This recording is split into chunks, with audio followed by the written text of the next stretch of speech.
Hey, what's up, good people? It's your boy JD. So, on this episode, I want to talk about the warrior spirit, right? Where's that warrior spirit at that we all should have, while serving in the military, especially the Army Marines, right? Because we're pretty hands-on like that. But if you haven't done so already, go ahead and like, share, comment, subscribe, pass this along. So, I was thinking, the military was always pretty easy for me because I've always been a team player, right? But with that, you got to have a winning mentality. Oftentimes, I don't really see that spirit in a lot of the young soldiers today. And, the Army had a slogan, probably still is, right? But winning matters in all aspects. Everything is a competition. A lot of the competition it's only from within. You're only competing with yourself.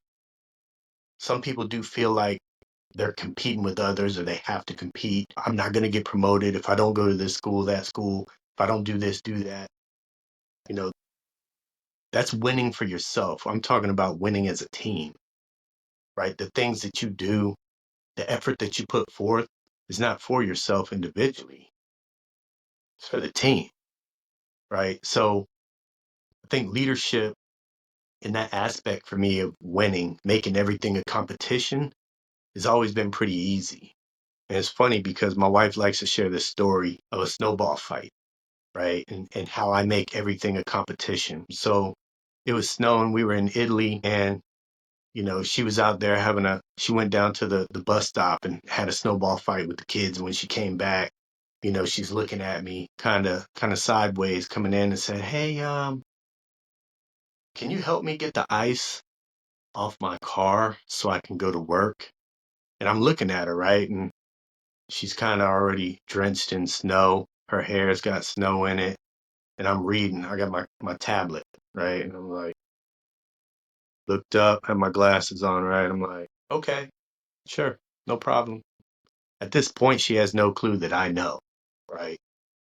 And to me, it's game on in my mind. I'm like, oh, it's game time.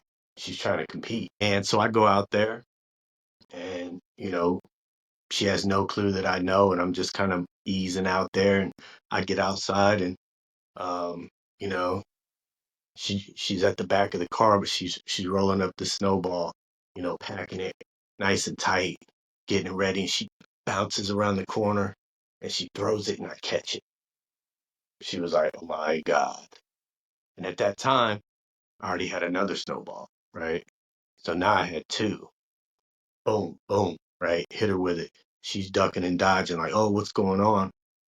I'm in it to win, right? I'm not going into a snowball fight fighting fair. And that's how you got to kind of look at the warrior spirit, right? And the competitive mentality that we all should have by nature.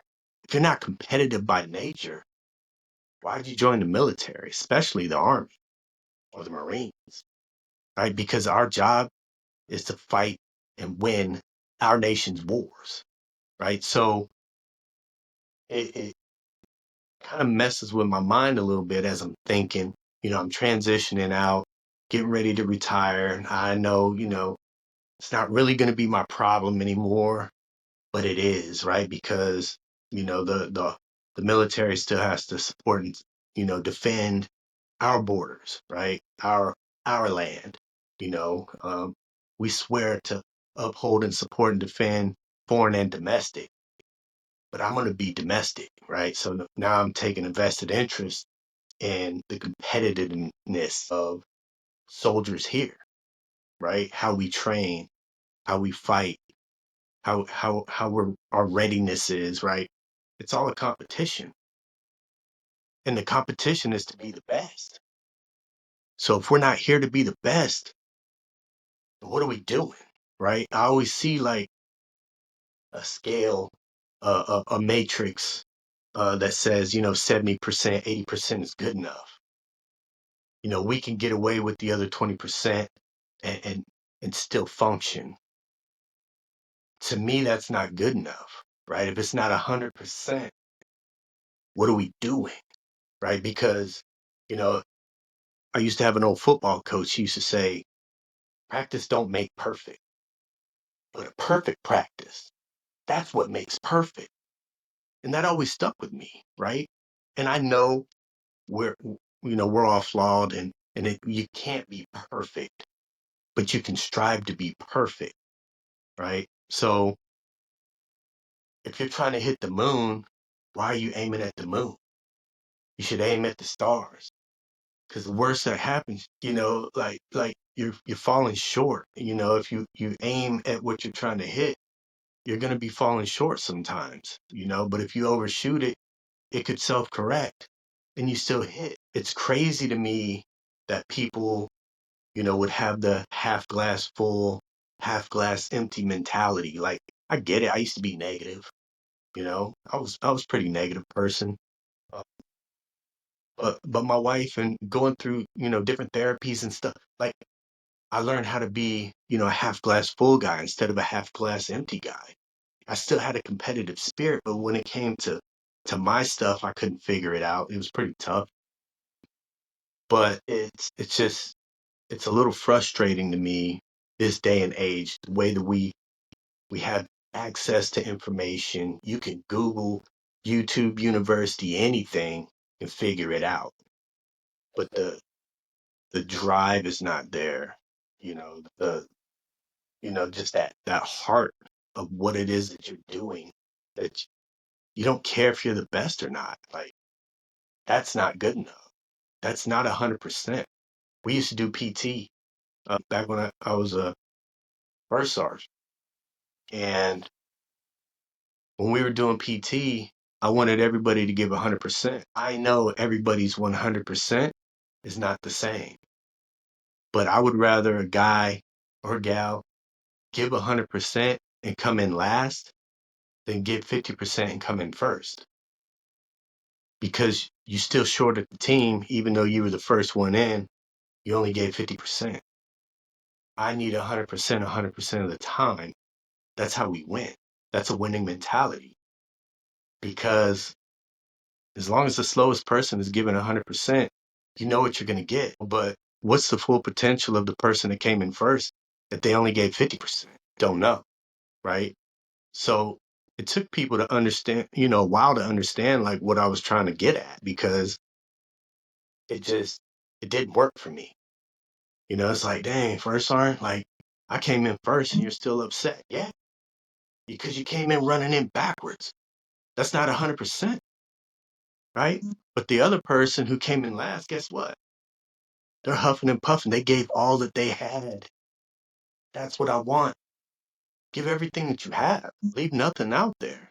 So, that's what's been on my mind, right?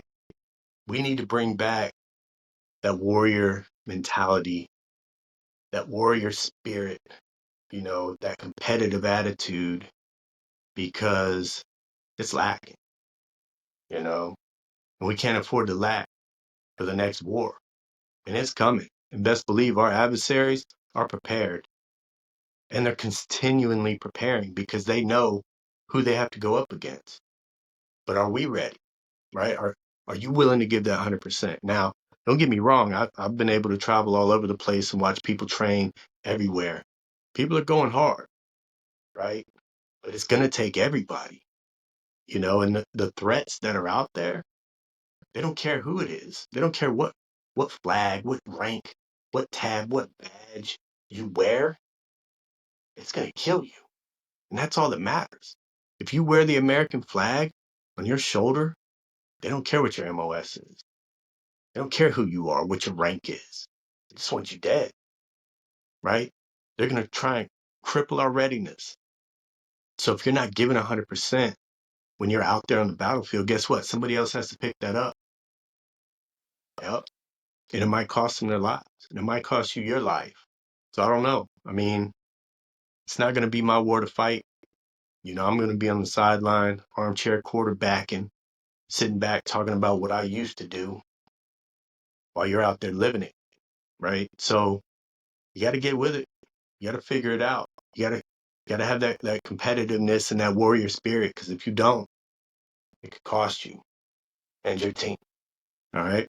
I only want nothing but the best and only love for you. So, with that said, I'll leave it like that. But I appreciate you guys tuning in. And like I said, please like, share, comment, subscribe. It's only going to get better, bigger and better. All right, baby. Love you. Peace.